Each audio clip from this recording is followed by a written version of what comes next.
Profe, Sí, dígame. yo le quería preguntar por las notas, si tienen listas las dos últimas. Sí, mira, dos cosas. La primera es que las notas de los cuestionarios se las voy a subir ahora. Yo tenía la idea que se las había subido. En fin, terminando este bloque, en el recreo les voy a subir las notas de los cuestionarios. Y las pruebas de cátedra todavía no he terminado de corregirlas. Y esto tiene que ver con que calculé mal el tiempos, ¿ya? En términos de que cuando yo corrijo pruebas, siempre me resulta como más rápido corregir en papel. Pero claro, en esta contingencia es como que tengo que abrir los archivos, digamos, como colocar los comentarios respectivos, de repente si hay algún tipo de, en el ensayo, por ejemplo, algún comentario que creo que es bueno o que hay que arreglar, entonces calculé mal los tiempos, pero sí o sí esta semana las notas van a estar. A la base me faltan corregir como 10 pruebas de acá de este curso, en general están como los resultados hasta ahora acorde a lo que uno esperaría una primera prueba y en este contexto, o sea, hasta ahora no hay rojos, ya no los hay, pero como les comento, me falta terminar de corregir. Pretendo hacerlo esta semana, pero calculé mal los tiempos, no tengo otro, otro motivo como para decirle, y como les decía, la nota del cuestionario las voy a subir ahora al aula virtual para que las puedan ver, ¿ya? Eso sí, la próxima clase vamos a destinar uno de los bloques a revisar la prueba. Y por lo tanto, allí mi idea es que bueno, obviamente va a quedar grabado, pero la idea está en que se puedan conectar como para que podamos revisarla. Y esto tiene que ver con que, por un lado, en el plano práctico, tienen derecho digamos, a ver por qué obtuvieron una determinada nota, ya, y si es que hay que argumentar que pueden haber otro tipo de respuesta, no hay ningún problema con ello, todo lo contrario. De hecho, parte del proceso evaluativo tiene que ver también con una adecuada retroalimentación. Entonces, la próxima semana, en uno de los bloques, vamos a revisar la prueba y por lo tanto a ellos les pido que participen activamente. Entonces, por un lado, tienen derecho a pelear por sus notas y sacar obviamente más notas. Y la segunda tiene que ver con un tema que netamente es formativo, que tiene que ver con que ustedes sepan por qué se equivocaron, así como también sepan por qué tienen bien algunas alternativas, ¿sí? Y esto tiene que ver con que de una u otra forma ustedes deben salir de la asignatura con determinados contenidos dominados. Obviamente hay otras habilidades que ustedes como profesionales van a seguir desarrollando y que esto me he preocupado de estimular con ustedes. Una de ellas tiene que ver con el uso de la investigación científica en pro del bienestar de las personas y que ustedes puedan aplicar esos conocimientos. Pero hay otras cosas también que es importante que ustedes tengan que ir reforzando, que tiene que ver con los contenidos propios de la asignatura. No sé si te respondo bien a tu inquietud. Sí, profe, era como para calmar mi ansiedad, pero se entiende, si estamos todos adaptándonos a este contexto. Así que, No, y te juro que calculé mal los tiempos, ¿sí? Si no tengo otro argumento. Porque en el fondo uno tiene 2 semanas en promedio para entregar las notas y no saco nada como con postergarla, digamos, la recorrección, digamos, como diciendo, lo reviso el próximo fin de semana. Porque en el fondo se me junta trabajo igual, pues son en total casi, ¿cuántos serían? Como, a ver, 3 por 4 son como 160 pruebas que he estado revisando, digamos, no he terminado por supuesto todas, pero ese es como el universo. Y por lo tanto, claro, yo había calculado los tiempos, pero los calculé mal. Entonces no tengo otro argumento como decir, porque no tengo la nota de la prueba de cátedra, pero sí van a estar listas en la semana. Eso se los doy firmado. De hecho, yo pensaba que la semana pasada iba a ser más relajada y fue todo lo contrario. Porque además, como ustedes pudieron ver, les envié a todos un correo diciéndoles sobre la participación que tenía en un foro internacional la semana pasada, al cual, por cierto, espero que se hayan podido conectar, pero si no hay problemas con ello, siempre hay otras oportunidades como para escucharme a nivel internacional. Pero eso se sumó con estudiantes con COVID, que ese fue otro de los correos que yo les envié la semana pasada. Así como también, además de esto, estaba viendo otras cosas que tienen que ver con funcionamiento administrativo de la carrera. Entonces, reuniones por aquí, reuniones por allá, ¿no? Ha sido adrenalínico. Pero calculé mal los tiempos, no tengo ninguna otra cosa que decir, mi estimada Catalina, pero sí esta semana las notas van a estar, eso se lo doy firmado.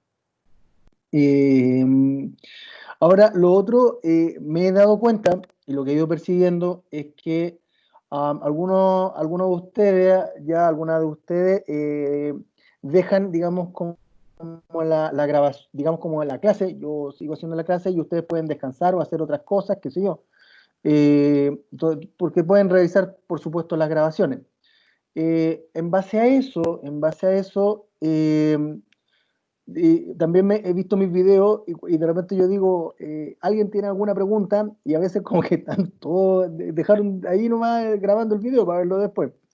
Entonces, para no quedar como, así como con el dedo parado, así como diciendo, oye, hay alguien que quiera preguntar algo y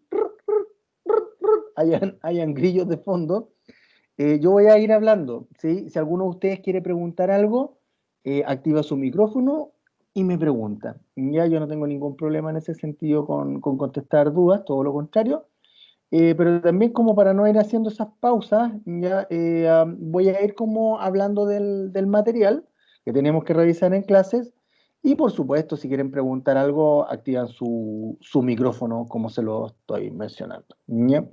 Entonces, ¿hay alguna duda antes de comenzar a ver la materia del día de hoy?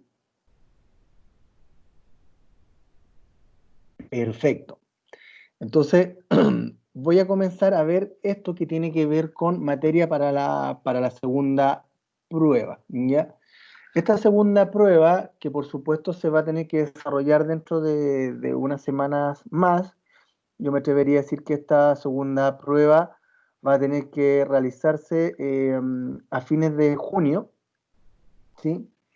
Pero la fecha se la voy a dar la próxima semana, porque ¿qué pasó? Que con esta cosa de la pausa saludable voy a tener que reajustar aún más el syllabus en el que he estado trabajando con las fechas actualizadas. Entonces, se los voy a enviar, ¿ya? Para que concordemos con la fecha de la segunda prueba. Miren, chiquillos, miren, chiquillas. Lo que nos toca ver en este caso, digamos, como parte del programa de la asignatura, es lo que se conoce con el nombre de atención y concentración, que es otro de los procesos psicológicos que de una u otra manera influyen en nuestro comportamiento.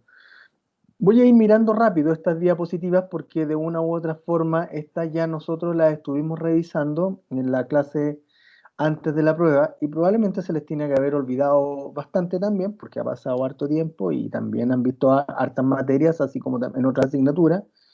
Así como también tiene sus propias vidas, digamos, y cosas que pueden estar pasándole a usted, y las cuales, por cierto, me gustaría que vaya todo bien dentro de lo posible y dentro de lo probable también. Resulta, chiquillos, de que los contenidos asociados a atención y concentración muchas veces son vistos desde la perspectiva escolar y escolar académica. Vale decir, la gente solamente se concentra, para la mayoría de la gente, cuando estudia o está atenta cuando está haciendo alguna actividad. Cualquiera, pero no se dice mucho de qué es lo que se podría estar haciendo, digamos. En esa lógica, la atención y la concentración lo que tiene que ver es la capacidad que uno tiene de poder dirigir los procesos psicológicos. Vale decir, si por ejemplo quiero sentir qué gusto tengo en este momento en la lengua, qué sabor siento en la lengua, yo voy a dirigir todos mis procesos psicológicos hacia lo que sería la lengua y en particular la zona, por ejemplo, en la cual pueda haber algo dulce, ¿ya? Si, por ejemplo, quiero ver si me duele el estómago, todos mis procesos psicológicos se van a guiar, digamos, y a dirigir hacia el estómago. Si yo, por ejemplo, tengo que prestar atención a la clase de procesos psicológicos, tengo que todos mis procesos psicológicos dirigirlos hacia, en este caso, una pantalla o bien al audio o bien a una grabación. Entonces, bajo esa lógica, ya, es importante que nosotros podamos ir mirando lo siguiente, que esta capacidad de dirigir nuestros procesos psicológicos es lo que se conoce con el nombre de atención y concentración.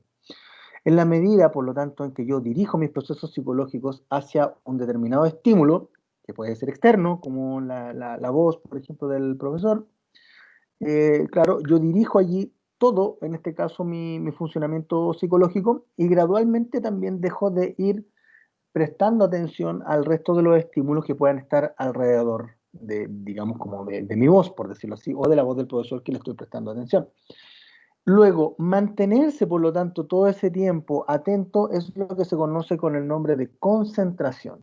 Vale decir, cuánto soy capaz de focalizar y mantener mi focalización durante un determinado periodo de tiempo.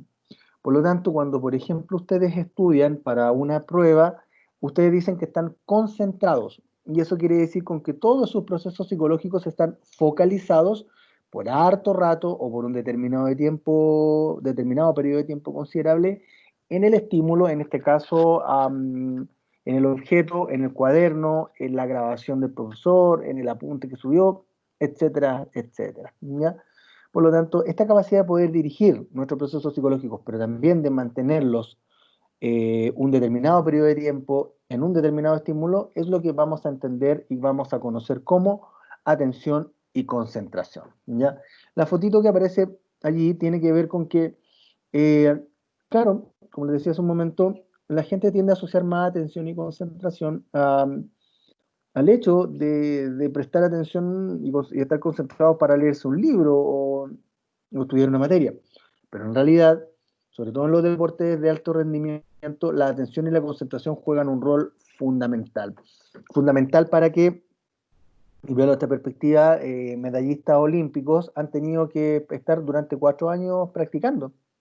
Eh, por ejemplo, no sé, Usain Bolt tiene que haber estado durante 4 años más allá de jugando o no jugando, porque el tipo es el más veloz de toda la historia.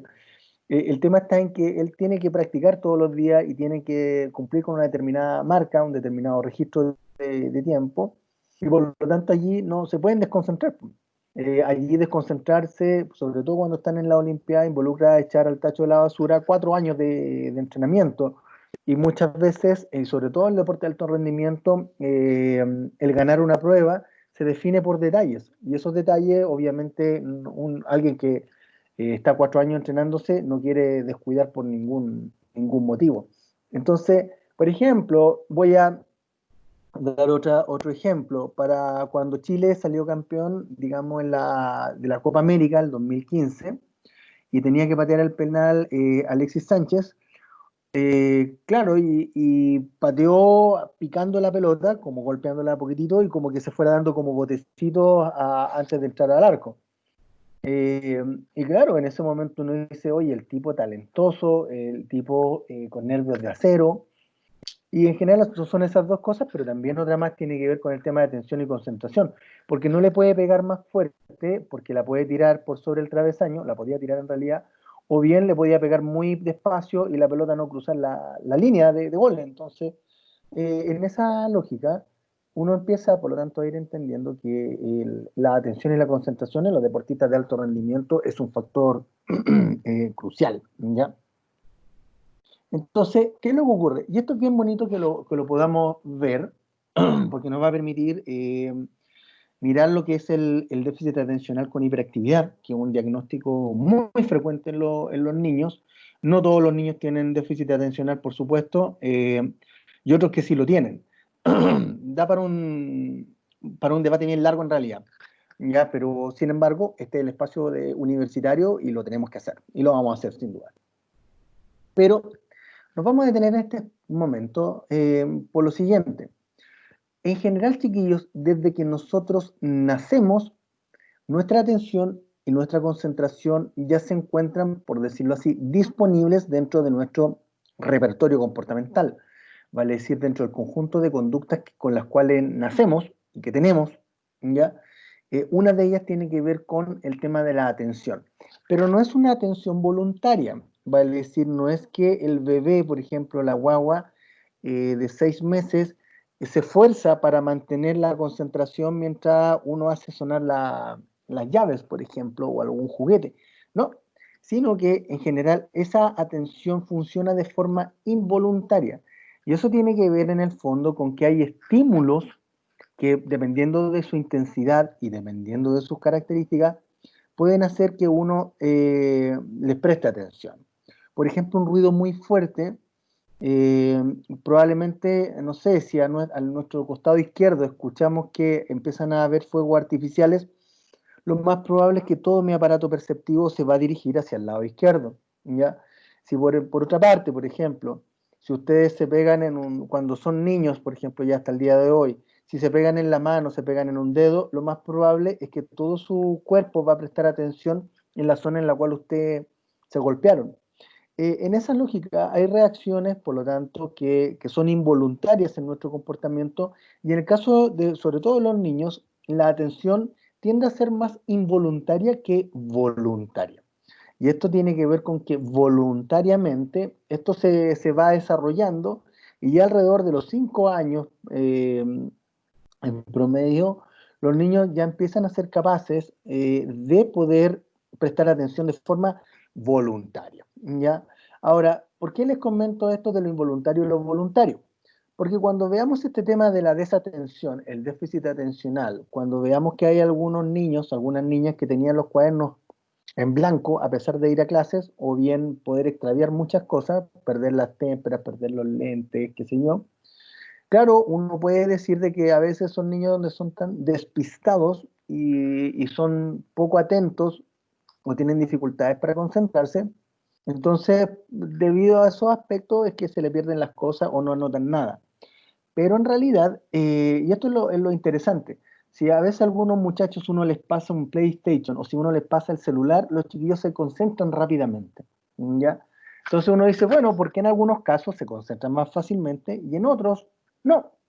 Y en este sentido tiene que ver con que digamos, la atención voluntaria todavía se está desarrollando, y es diferente mantenernos atentos y concentrados en cosas que nos gustan versus mantenernos atentos y concentrados en cosas que no nos gustan. Y en general a la gran mayoría de los niños no les gusta mucho estudiar o no les gusta mucho estar leyendo algo. Y por lo tanto es efectivo de que les va a costar mucho más o se van a cansar mucho más al momento de tener que prestar atención. Versus si, por ejemplo, uno les coloca, no sé, el juego Plantas versus Zombies, y claro, si al muchacho le gusta, va a poder pasar fácilmente 3 horas allí porque está lo suficientemente atento y concentrado. Pero tiene que ver con que le está prestando atención a algo que le gusta, ¿ya? Entonces, vamos a tomar esta cosa de lo involuntario y de lo voluntario de la atención, porque como les comento, es bien interesante verlo a la luz de, en este caso, de lo que sería el diagnóstico de déficit atencional con hiperactividad, ¿ya? Bueno, varias cositas para que sigamos mirando esta materia y esta dinámica y entretenida clase de procesos psicológicos. Ahí hay otra fotito, podrán ir notando de que soy fanático del fútbol. Y este penal, que era para las clasificatorias del Mundial de Sudáfrica del 2010, esto era un partido entre Chile y Brasil, acá en Santiago de Chile. Perdimos para variar. No digo para variar porque en realidad después le ganamos a Brasil, pero acá en Chile. La cosa es que ese penal que aparece allí en esa foto es un penal que iba a patear Ronaldinho Gaucho, uno de los grandes futbolistas de todos los tiempos, y en el arco estaba nuestro querido y gran Claudio Bravo. Perdimos 3-0, ya, pero en ese momento el penal, Brasil ya no iba ganando 2-0 y por lo tanto, haciéndonos este gol nos sepultaba antes de tiempo.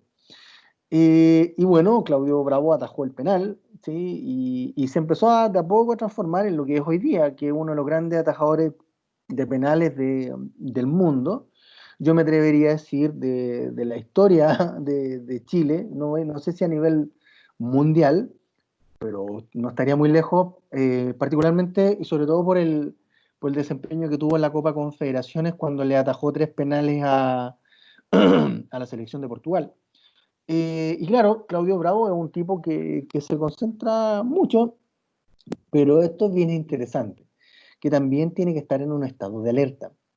El estado de alerta tiene que ver con que el cuerpo entra en un determinado estado que le permite, por lo tanto, responder rápidamente frente a cualquiera de los estímulos que lo puedan estar rodeando.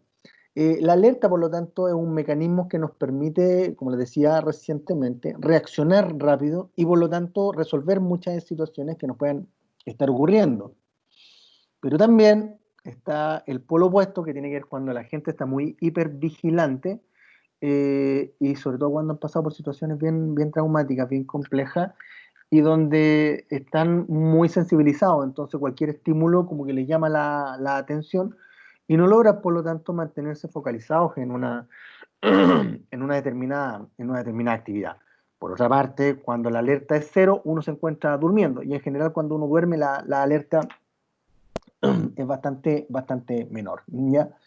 Por lo tanto, es importante que hagan notar, en este caso, de que la atención también va de la mano con la alerta. Pero obviamente, si estamos atentos a todo lo que ocurre a nuestro alrededor, podemos estarlo así un tiempo sin duda, y eso es muy bueno, pero en otros momentos, sobre todo, por ejemplo, cuando llega la noche, y estar muy alerta a todo lo que ocurre no nos va a permitir dormir probablemente, porque nuestro estado ahí de activación es un estado de tensión, y que uno no puede dormir porque uno tiene que estar presto a responder rápidamente. Pero en general eso tiende a no pasar así, salvo cuando hay personas, como les digo, que pasaron por situaciones traumáticas o bien emocionalmente no lo andan pasando muy bien. ¿Ya? A ver, el link que aparece allí, y lo pueden ver, un video bien simpático, que tiene que ver con que aparecen como unos seres humanos vestidos de chimpancé que se tiran unas pelotas entre ellos. Y por lo tanto, uno tiene que contar en todo eso cuántas veces digamos, como que se dan el pase, digamos, porque una persona disfrazada de chimpancé le tira la pelota a otra persona. Si eso es lo que tienen que contar y hacer la actividad. Es bien entretenida por lo que tiende a pasar después, porque a veces hay cosas que cuando uno está contando, uno deja de ver, ¿ya? Entonces les dejé el link para que ustedes puedan revisarlo.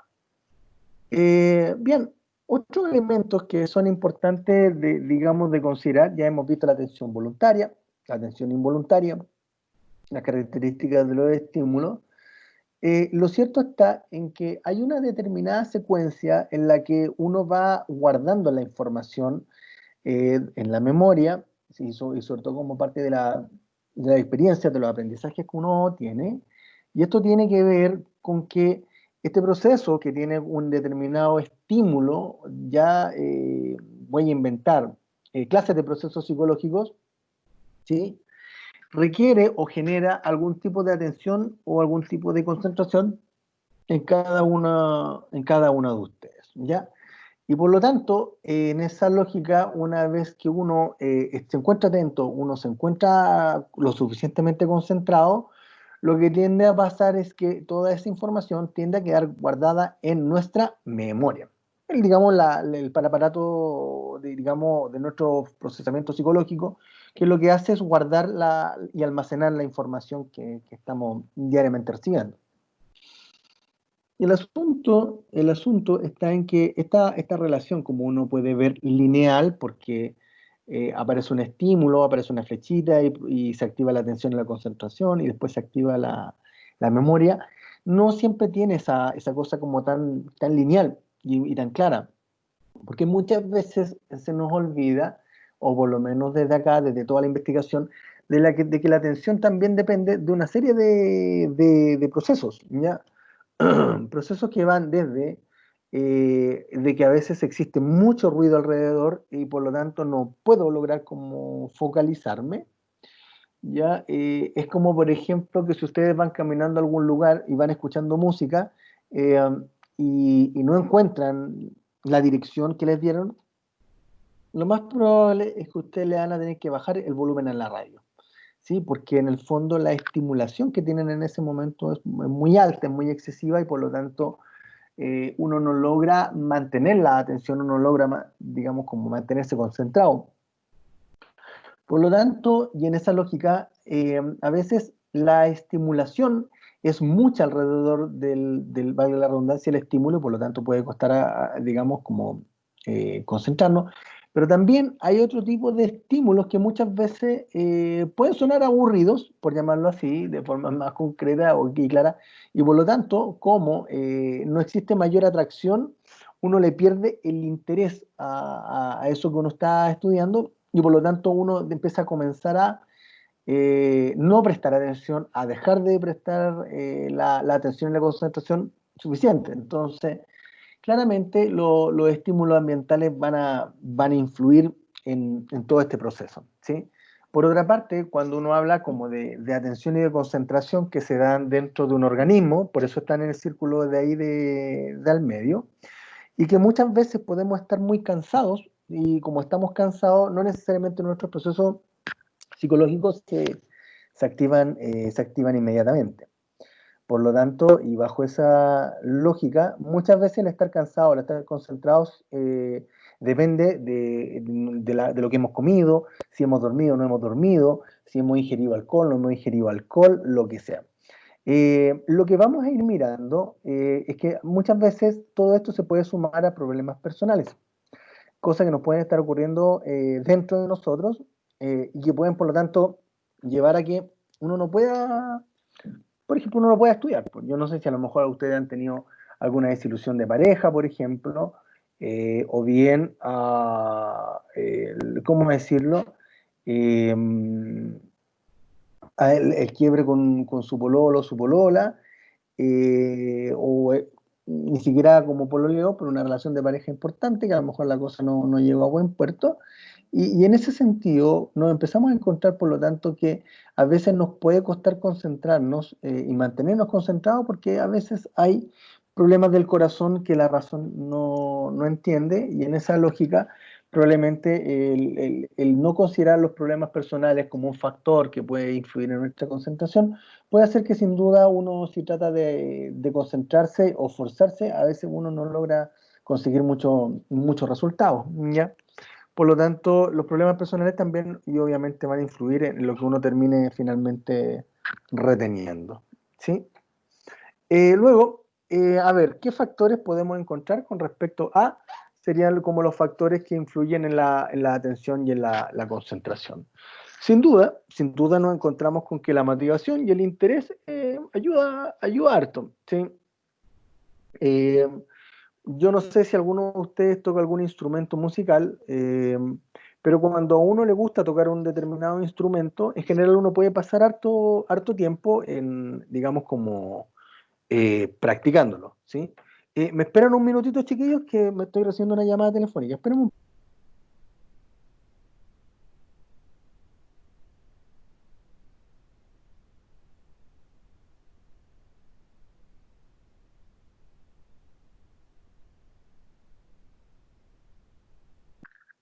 Ya, ahora sí. Entonces, ¿qué es lo que pasa? Que en esta lógica, el- el- el- las ganas que tengamos de hacer cosas, sin duda van a hacer que nosotros podamos prestar más fácilmente atención y mantenernos concentrados, por lo tanto, a lo que nos puede ir gustando, ¿ya? Pero cuando, por ejemplo, tocamos un instrumento, por lo menos en mi caso personal, yo puedo pasar harto tiempo y hartas horas en realidad. Y esto tiene que ver en general con que efectivamente cuando uno tiene ganas de hacer algo, uno puede mantenerse más tiempo atento y más tiempo concentrado. Versus, por el contrario, cuando hay algo que no le guste mucho o cuando no nos gusta mucho. Y en esa lógica, claro, cuando uno no tiene mucha motivación, como que los ramos incluso hasta resultan ser más desagradables de lo que probablemente a lo mejor ya son. Si bien los contenidos siempre en psicología son bien entretenidos, pero a veces hay algunos profesores que, no sé, por diferentes motivos, en los cuales puedo estar yo también, pero a veces nos hacen clases como muy dinámica o muy entretenida, ¿ya? Luego, las preocupaciones, lo que estábamos viendo hasta ahora. Y muchas veces, y esto es bien interesante, ¿ya? Porque de una u otra forma, muchos niños y muchas niñas que llegan al psicólogo o al psiquiatra, diagnosticados muchas veces desde los colegios, si bien no lo deberían hacer, pero en general eh, envían por sospechas, digamos, como de que hay algunos chiquillos que tienen déficit atencional, ¿ya? Y muchas veces unos y algunos profesionales de la salud, ¿ya? Entre los cuales, por cierto, no me incluyo, pero en general se le olvida que los niños viven en una determinada familia, se relacionan con otros niños en un colegio, entonces a veces la desatención de los niños y que muchas veces la ven reflejada a los profesores porque los chiquillos eh, no anotan nada en la sala de clases y por lo tanto los cuadernos están blancos o a veces están muy desatentos producto de que están conversando todo el rato en la sala de clases. Pero en realidad, claro, uno si mira solamente el proceso diagnóstico y en este caso de que la desatención está muy baja o muy dispersa, bueno, es parte de las cosas que le pasan al niño. Si lo que pasa es que tenemos que mirar más allá y ver qué es lo que lo puede estar haciendo más desatento o que lo puede tener como poco interesado. Y allí, por lo tanto, uno se tiene que dar una vuelta respecto de la historia de vida de los niños y la dinámica familiar que pueda haber. Y a veces los niños están metidos o al medio de las tremendas peleas. Entonces el chiquillo no está focalizado en el estudio del colegio, sino que en realidad está más focalizado emocionalmente respecto de que sus papás se pueden separar. Entonces, muchas veces los niños con déficit atencional llegan con notas más bien bajas y con riesgos de repitencia, porque no están en la sala de clase, por decirlo así, su cabeza no está, su cabeza está puesta en otro lado, ¿ya? Pero ya los vamos a ir mirando más adelante con el diagnóstico propiamente tal. Otro de los elementos que podemos encontrar tiene que ver con lo que es el lugar donde se estudia. A veces hay, alguno de ustedes probablemente ha tenido que estudiar para alguna prueba y a lo mejor comparte piezas con su hermano. Y efectivamente a lo mejor les puede acomodar como bien les puede incomodar. Yo recuerdo hace años atrás un paciente que tenía que evitaba estudiar en la pieza, porque en la pieza desde que tenía televisión por cable y que tenía su instrumento musical y además que hablaba mucho por teléfono, entonces, claro, su pieza no era como un lugar para estudiar, sino en realidad era un lugar para pasarlo bien.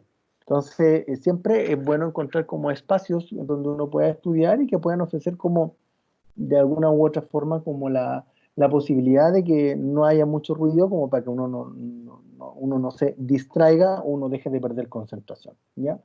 Y otro elemento también que forman parte también de las características de los organismos o de cada uno de nosotros tiene que ver con que si estamos muy cansados o muy fatigados, lo más probable es que no vamos a registrar mucho de lo que tengamos que registrar. Luego, una de las cositas que podemos ir mirando tiene que ver con que en general se trata de medir la desatención y la concentración. Por cierto que esto no se utiliza habitualmente, pero sí es como un pequeño ejercicio que invita a que uno vaya mirando la capacidad de prestar atención y a los detalles y también concentrarse, ¿ya? Entonces, la idea está en que si, por ejemplo, uno plantea la secuencia como la que aparece allí, la secuencia número 1, que dice 03, 76, 83, 84, 16, 00, 71, 13, 40, 67 y 18, se supone que mientras más rápido ustedes ubican estos números dentro de este gran conglomerado de numeraciones que aparece allí en ese cuadrado, mientras más rápido, por lo tanto, uno lo hace, como que la capacidad para prestar atención y de concentrarse es más rápido también. Pero es muy curioso que la gente que ha tenido o estado diagnosticado de déficit atencional, en general les cuesta mantenerse concentrado e incluso puede que dejen de hacer las cosas que estaban haciendo porque se aburren, como que se fatigan, como que no quieren estar mucho rato en eso y por lo tanto pueden evitar, por ejemplo, este tipo de tareas o este tipo de actividad, ¿ya? ¿Alguna duda hasta el momento, chiquillos? ¿Alguna duda, chiquillas, hasta ahora? Pues bien, voy a comenzar a hablar de lo que es el déficit atencional con hiperactividad. No es cualquier diagnóstico, como se los voy a ir mostrando. Eh, Voy a ir a buscar una pequeña taza de té y regreso. Denme un minutito, vengo inmediatamente.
Muchas gracias. He regresado.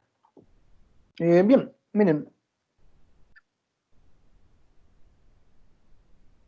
El déficit atencional, chiquillos y chiquillas, ha aumentado en términos de la cantidad ¿cómo decirlo?, de consultas. ¿Ya? En general, hay una población de niños y niñas que muestran estas características que ya las vamos a mirar a continuación, y que tiene que ver con esta cosa de no poder mantenerse concentrado o atentos a, por ejemplo, a una clase.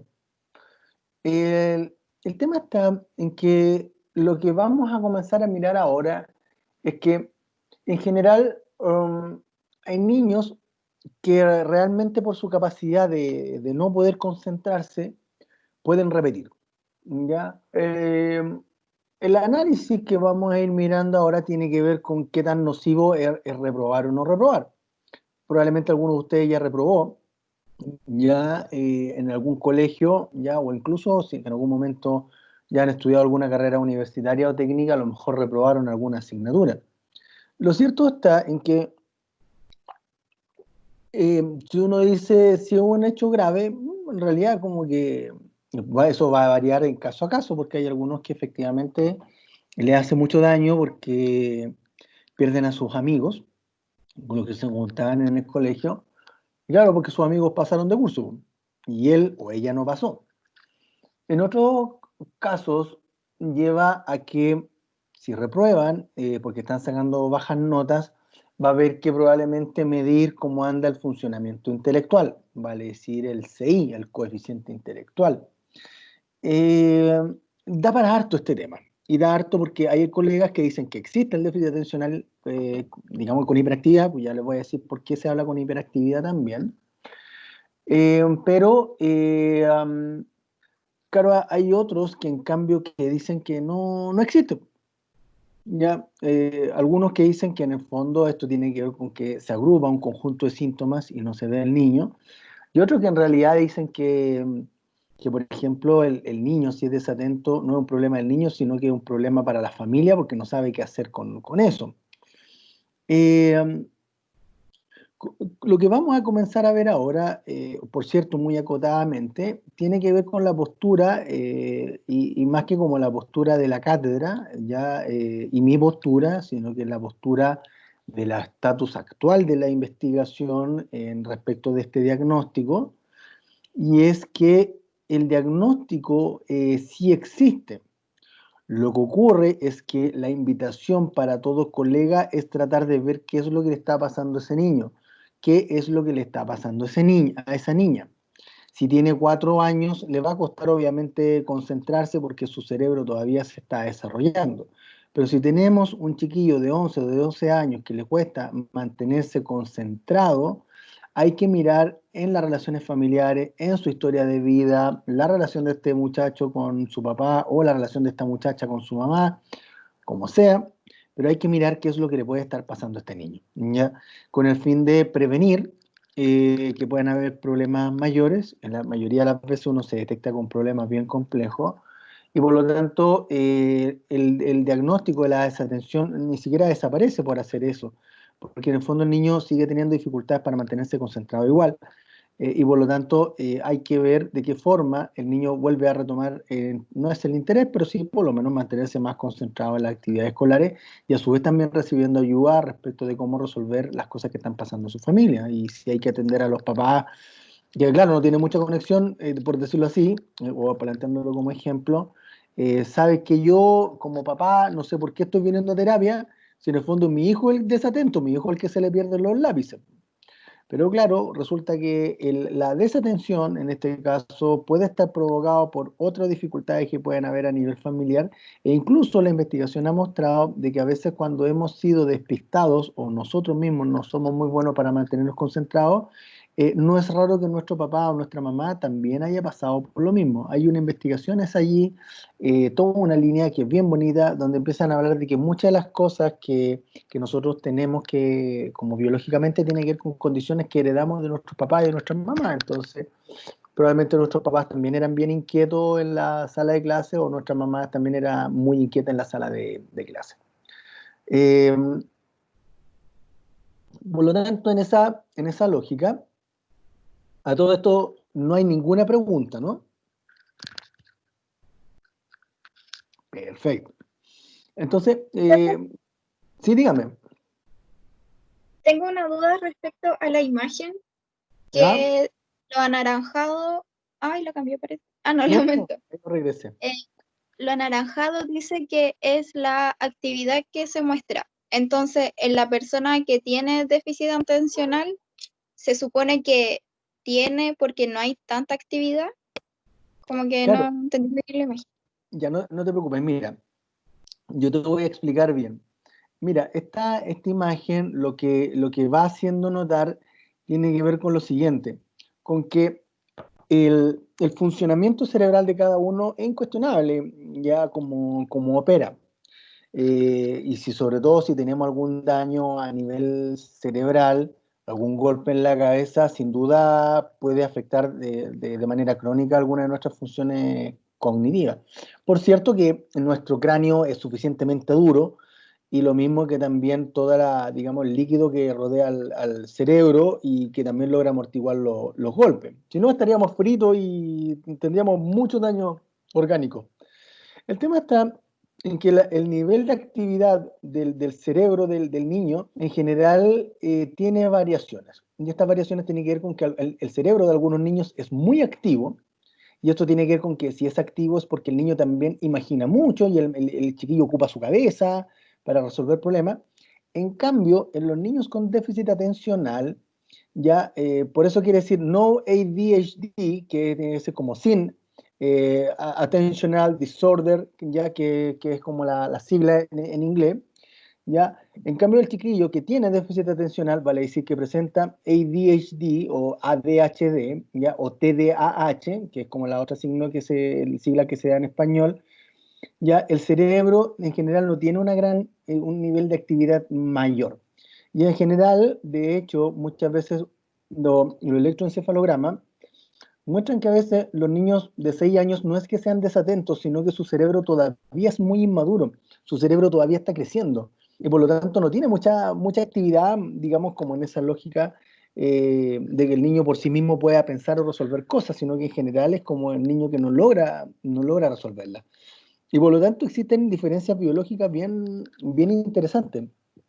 Como les comento, por lo menos desde mi experiencia, muchas veces uno se encuentra con el diagnóstico como de inmadurez neurológica.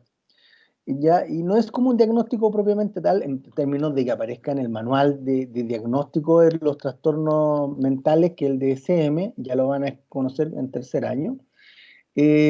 No existe propiamente tal como diagnóstico. Sin embargo, sí muchos neurólogos dan a conocer de que existe esa inmadurez cuando ven que el niño, por ejemplo, tiene 7 años, pero aún así se sigue comportando o haciendo acciones de un chiquillo de 5 años, por ejemplo, en función a veces de las pataletas o de las rabietas o a veces de la desatención. Y por lo tanto, allí uno tiene que esperar a que la estructura madure, ¿sí? Pero claro, una de las cosas que uno puede ver, y por eso la importancia en estos diagnósticos de, ya sea trabajar con el terapeuta ocupacional, por ejemplo, o con psicopedagogo, es porque el cerebro hay que estimularlo.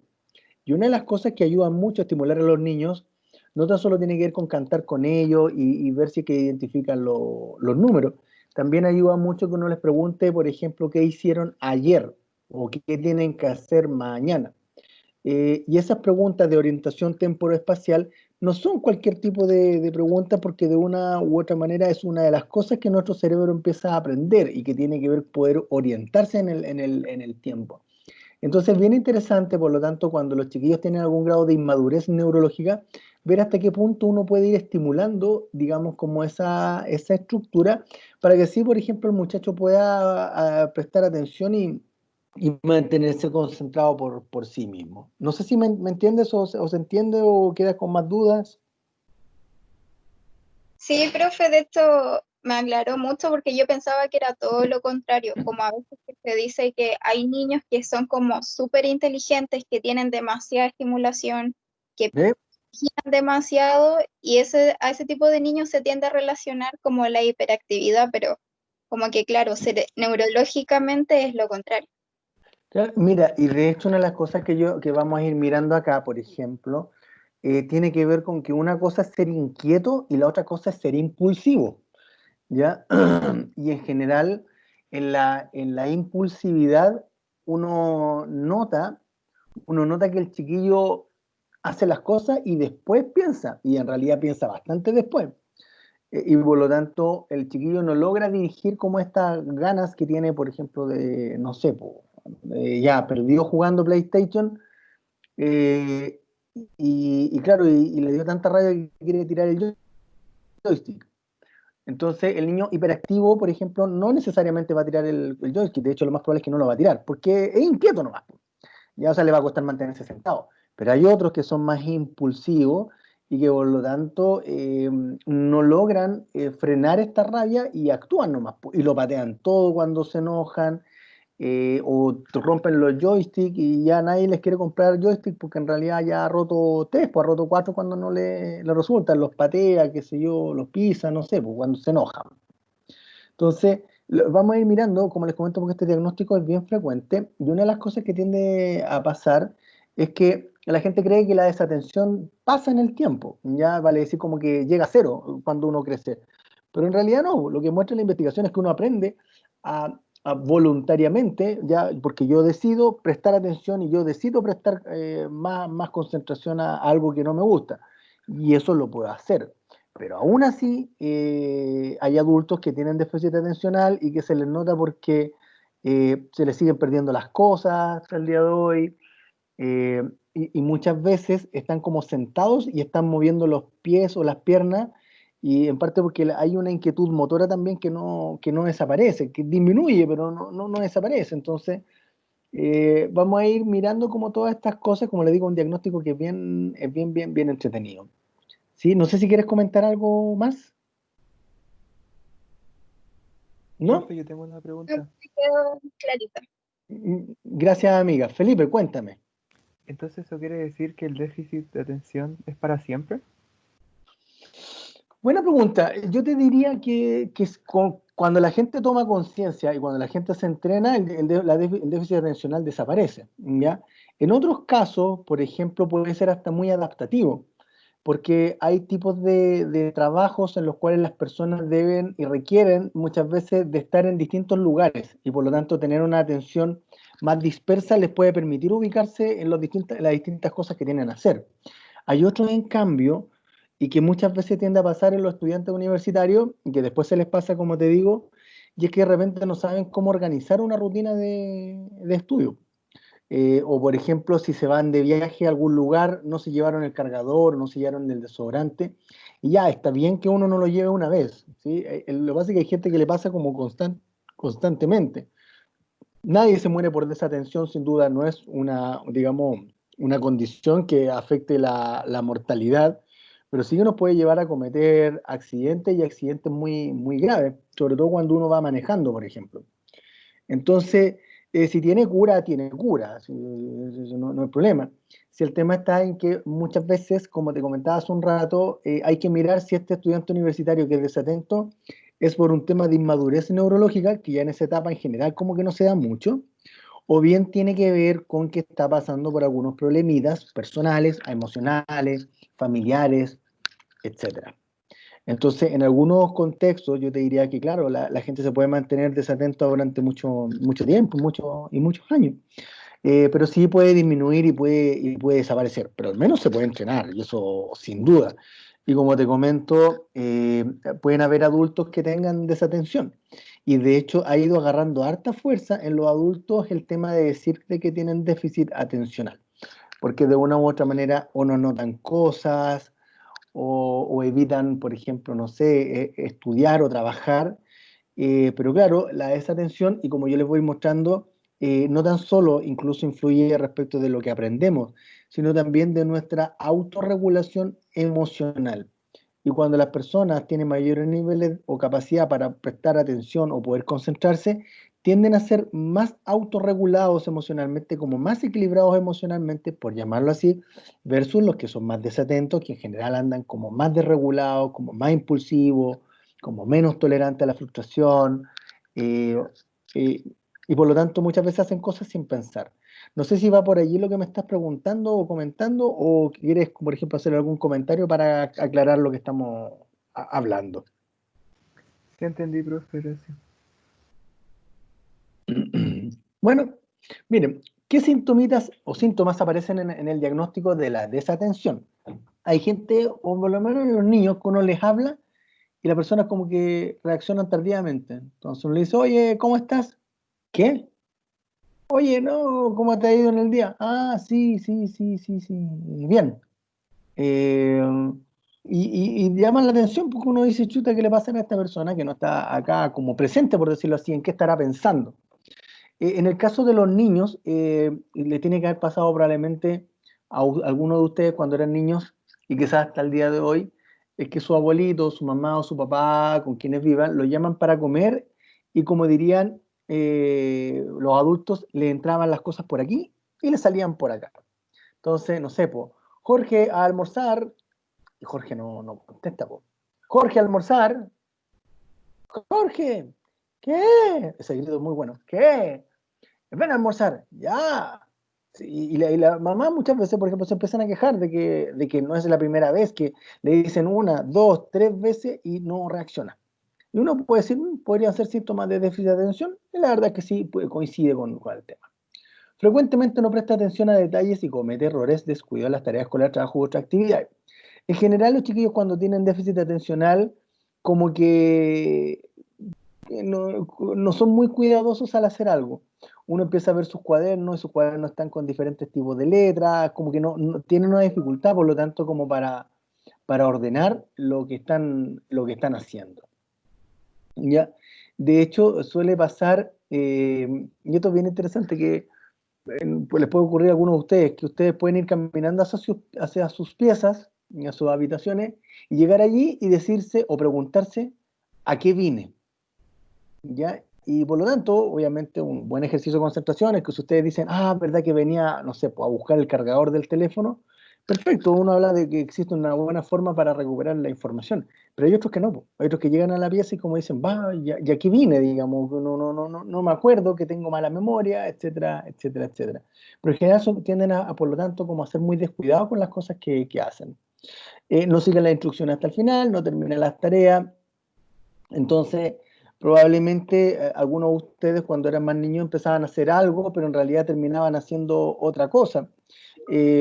Muchas veces tienden, por ejemplo, a ir mirando dónde y cómo, por ejemplo, hacer cosas y resulta de que les cuesta organizarse.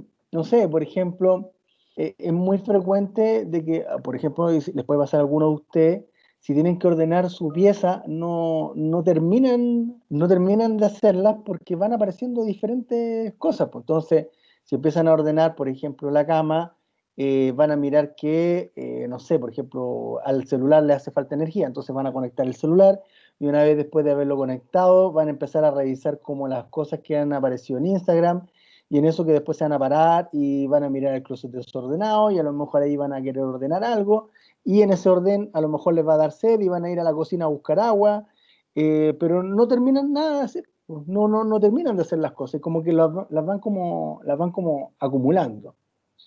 ¿Qué más? Un poco lo mismo que estábamos diciendo. Dificultades en organizar ahí se faltó una N, en organizar las tareas y las actividades.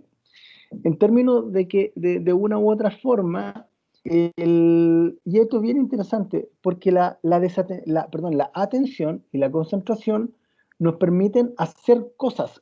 Como decía la definición, nos permite dirigir, nos permite seleccionar nuestros propios procesos psicológicos. Y por lo tanto, cuando uno habla de la desatención, uno empieza a hablar de que existe una falta de organización. Y por lo tanto la gente puede que efectivamente no termine de hacer las cosas, pero porque le falta poder organizarse. Y esto tiene que ver con que la atención no logra mantenerse alta como para que pueda ir guiando todo lo que estamos haciendo. Es como, por ejemplo, imagino que ustedes a lo mejor ya cocinan algunas cosas y ustedes tienen que hacer, cocinar fideos, no hacer la masa, por supuesto, sino hervir el agua y echar los fideos y contar un determinado periodo de tiempo. Y por lo tanto, en ese proceso, ustedes a lo mejor se les puede olvidar siempre, a veces el echarle sal a los fideos. Y por lo tanto, le van a dar vuelta en su cabeza respecto de si le echaron sal o no le echaron sal. Y muchas veces la gente cuando tiene esa atención siempre lo olvida. Y por lo tanto, de una u otra manera, como que tiene que tener harto cuidado de no volver a echarle sal a las cosas. Siempre se recomienda, por lo tanto, uno con la cuchara de palo pruebe el agüita de los fideos para ver si tienen buen sabor o si le falta sal o se le pasó la mano con la sal. ¿Ya? Frecuentemente tiene dificultades en mantener la atención en actividades lúdicas. Y esto es bien interesante porque se ha ido cuestionando harto respecto de esta descripción, porque los niños desatentos sí se pueden mantener concentrados en actividades que les gusten. Probablemente son las que ellos quieren y no las que uno les puede ofrecer. Ya, pero de una u otra forma, una de las cosas, por decirlo así, que es bueno como iluminar desde acá, tiene que ver con que la desatención no tan solo es académica, sino que en general a nivel general, a nivel digamos, como de todas las áreas que uno en el día a día realiza, digamos, o las cosas que uno tiene que hacer. Frecuentemente evita, disgusta o rechaza tareas. Leer un libro es complicado para algunos muchachos porque tienen dificultades para poder mantenerse concentrados leyéndose un libro. Entonces, esta cuestión que tiene que ver con poder imaginarse los libros ayuda sin duda a mantener la motivación y casi como ir imaginándose que fuera como una película. Pero en general la gente con desatención es como que evita querer estudiar, ¿ya? O querer mantenerse concentrado mucho rato en algo, ¿sí? Y por otra parte, tiende a pasar de que se les pierden mucho las cosas cuando están en el colegio, sobre todo, ¿ya? Ahora, tiende a darse por lo general de que hay colegios donde se roba, ya eso siempre desafortunadamente ha estado y sigue estando. Pero en general estos muchachos con déficit atencional pierden rápidamente las cosas, ¿ya?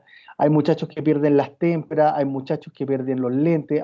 Yo he tenido chiquillos atendiéndolo que perdieron la mochila con todas las cosas.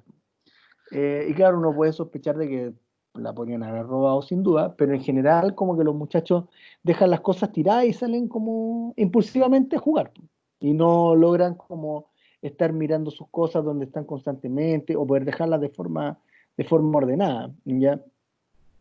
Y cuando dice, por ejemplo, con frecuencia es fácilmente distraído por estímulos externos, ya esto tiene que ver con que esta cosa que se dice como que pasó una mosca y distrajo al niño, es que efectivamente pasa eso.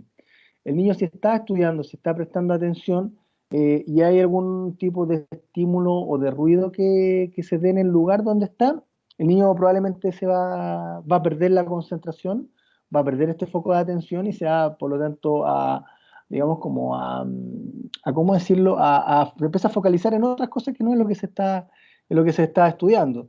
Entonces, muchas veces el encontrar un lugar sin absoluto silencio, o sea, sin ruido, con absoluto silencio, tiende a costar mucho en algunos lugares y muchas veces uno se tiene que acostumbrar a estudiar con un determinado ruido externo. El asunto está en que para algunas personas el ruido externo puede hacer que se distraigan y se distraigan durante mucho rato. ¿Ya? ¿Tienen alguna duda, chiquillos, alguna duda, chiquillas, hasta ahora? Entonces, miren, lo que vamos a ver esta diapo y vamos a hacer el break, porque lo siguiente, hay personas que pueden ser desatentas y por lo tanto es como que pasa una mosca y se le olvidan las cosas. Pero puede ser una persona muy tranquila, ¿ya? Y por lo tanto, en general, como que no es inquieta, no es impulsiva. ¿Ya? Pero hay otros casos de niños que, además de ser desatentos, tienden a ser muy hiperactivos y en algunos casos, como les digo, muy impulsivos. Son muchachos que además de no anotar las cosas del colegio, se paran a cada rato de la silla y pueden ser capaces de correr dentro de la sala, no una vez, sino que varias veces durante el año. Hay chiquillos que se pueden salir por la ventana de la sala de clase porque de una u otra manera su nivel de hiperactividad, sobre todo cuando les dicen que no salgan, puede ser muy alto y por lo tanto como que se arrancan de la sala de clases. Entonces lo que vamos a ir mirando tiene que ver con este tema de la hiperactividad y la impulsividad que pueden aparecer también dentro del diagnóstico de déficit atencional con hiperactividad. ¿Ya? Profe, Dígame. una pregunta. Esto de todos los como síntomas que explicó, ¿es necesario tenerlos todos para diagnosticar un déficit atencional? ¿O basta con tener uno para poder No, no, diagnosticarlo? no, no, no. No, en general uno tiene que tener una cantidad de síntomas. Ya en general de los que yo le estaba describiendo, por ejemplo, anteriormente, con lo que es desatención, tienen que tener 6, ya como para establecer como el diagnóstico. ¿Sí? El diagnóstico es un conjunto de síntomas. ¿Sí? Yo no puedo decir que alguien está resfriado porque tiene fiebre, no, sino porque además de fiebre tiene, qué sé yo, tos, estornudos, tiene, qué sé yo, un moco en la nariz, qué sé yo, o sea, hay un conjunto de síntomas y por lo tanto uno puede decir que la persona está resfriada efectivamente. En el caso de la desatención, lo mismo, debe cumplir con varios criterios diagnósticos, como uno le llama, y por eso a veces uno puede aplicar el test de Conners, ya, que debería estar acá en esta diapositiva. A ver, déjame ver si está más adelante porque yo lo agregué y si no se lo voy a mostrar, acá está. Y si tú empiezas a mirar, esto dice, y empiezas a mirar, mira, ¿tiene excesiva inquietud motora? Vale decir, tú eres así, por supuesto que el test de Conners es para niños, pero tienes que ver si tú eres inquieta o no, y a lo mejor no lo eres. ¿Tienes explosiones de mal genio? A lo mejor no, pero si tú te fijas, debes cumplir con una determinada cantidad de síntomas. Por lo tanto, puede que a lo mejor seas distraída, puede que a lo mejor seas desatenta. Si lo que va a ser importante tiene que ver con ir mirando qué es lo que te puede tener desatenta, qué es lo que te puede permitir allí como distracting. Vale decir, tiene que ver con la excesiva carga de estudio que están teniendo, si es que a lo mejor afectivamente tú estás sintonizada en otro momento que te cuesta estudiar, o a lo mejor tienes problemas de pareja, o a lo mejor tienes problemas familiares, o incluso puedes tenerlas todas las anteriores, y por lo tanto, claro, uno empieza a decir que en el fondo la desatención es como un efecto de todo ello. Pero claro, hay que tener un conjunto de síntomas como para decir si efectivamente está presente el cuadro. No es grave, como te digo, porque nadie se muere de déficit atencional, salvo que hay alguien que tenga que manejar, no sé, un automóvil y está en un nivel de desatención que no ve las luces rojas, ¿ya? Ni los discos pares, y por lo tanto ahí puede chocar, y claro, eso efectivamente puede pasar. Pero en general, y por eso uno puede decir que el déficit atencional a veces no es como tan diagnóstico, porque en general las personas igual pueden vivir con esto. Si lo que ocurre es que lo que estamos mostrando en la investigación es que, por ejemplo, cuando hay mucho nivel de hiperactividad y de impulsividad en la infancia, en la adolescencia se puede tener más problemas con el abuso de las drogas. No con el tema de consumirlas, no, abusar de las drogas. Y eso involucra de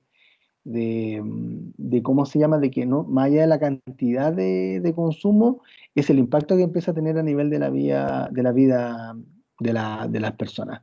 Y allí claramente uno empieza a ver de que, por ejemplo, porque hay algunos que, no sé, pues desarrollan adicción a la marihuana, por ejemplo, y otros no, y uno empieza a ver de que los que están desarrollando algún grado de adicción o de dependencia eran justamente los chiquillos que eran más inquietos o eran más impulsivos cuando estaban en el colegio.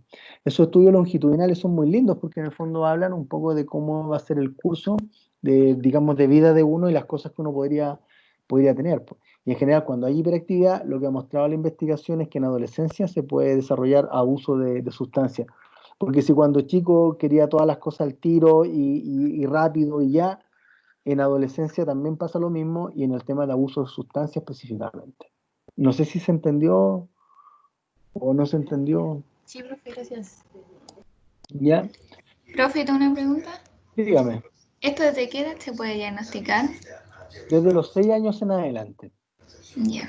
¿ya? Por eso te decía que a menos edad como que no tiene mucha lógica porque el cerebro todavía se está desarrollando.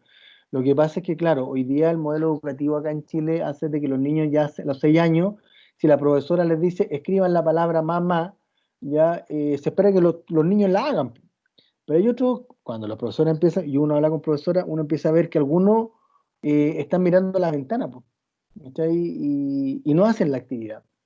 Y uno empieza a decir, bueno, ¿estará lindo el paisaje o realmente le pasa algo a este niño? Y empiezan a ver que en general algunos muchachos tienden a estar como constantemente, así como no prestando atención a la actividad de la clase y por lo tanto se asume que puede haber como déficit atencional. Pero en otros casos hay algunos muchachos que la profesora le dice, escriban mamá, y el chiquillo en vez de escribir se pone a conversar con los compañeros y se para de la silla y va a conversar a la otra esquina de la sala. Y claro, ahí uno empieza a ver que a lo mejor puede haber algún grado de hiperactividad. Entonces, es bien interesante que, claro, uno dice, bueno, los niños son inquietos, sí, pues, son inquietos, pues, obvio, pues son niños y no regulan su comportamiento en función de las expectativas de los adultos, sino que van aprendiendo de a poco a regularse. Si el tema está en que a veces los chiquillos cuando no les va bien en los colegios, a veces les cancelan las matrículas, se tienen que ir para otro colegio y se empieza a generar todo el problema que tiene que ver con encontrarle un colegio a los muchachos y un muchacho que lo reciban. Po. Y no en todos los colegios reciben niños cuando vienen con antecedentes como los que te estoy comentando. En general como que los colegios o algunos de ellos tratan de no tener alumnos problemas. Po. Entonces tratan de tener como lo mejorcito nomás. No sé si me doy a entender, colega. Sí, sí, entendí, gracias.